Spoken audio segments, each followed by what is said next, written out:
Here are the last 4 films I watched and a few thoughts for all of them. Starting with Supergirl, I've heard the criticisms, I understand your frustration, but for me, I really don't care. The movie has its flaws, but I had way more enjoyment with it than any negatives could possibly affect. Millie Alcock is great as Kara Zor-El, and I can't wait to see her grow and flex all aspects of the character as the DCU expands. The movie really moved me the second time, and I strongly disagree with anyone who says the controversial needle drop was a bad choice. I've been swayed back and forth between 4 and 5 stars for the film, and I feel most comfortable giving it a 4.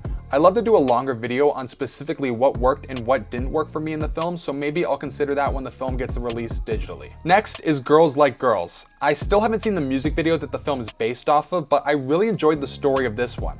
I thought the main girl Maya DaCosta did a great job and really surprised me with her performance.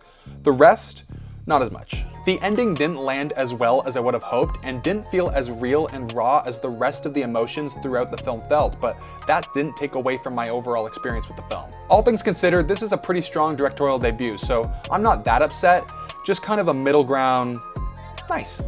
Next is Jackass Best and Last. This movie gave me so much anxiety straight from the jump and was also unbearably disgusting to watch, but for a Jackass movie, that's all high praise. I'm not the biggest fan of these films, so the more nostalgia-based emotions of the film didn't hit for me the way they may have wanted it to, but I did find the unreleased archive segments to be really interesting, and it made me curious to watch some sort of documentary about the original creation of the series. The movie is kind of about how these guys are getting too old to do these stunts, and so that's why the series has to end, and sadly, the movie really feels that way because the new stuff isn't as good as the greatest hits, but it's a lose-lose situation because I also have to knock them for relying on the throwbacks too much. And lastly, the film I watched most recently is The Invite.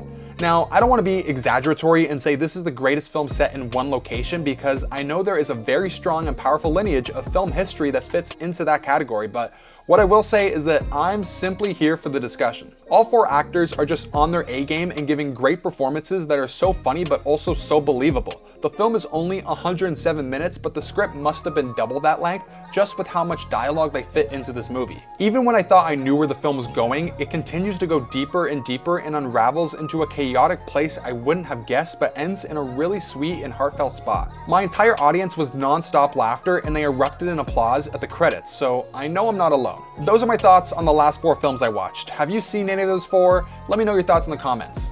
Thanks for watching.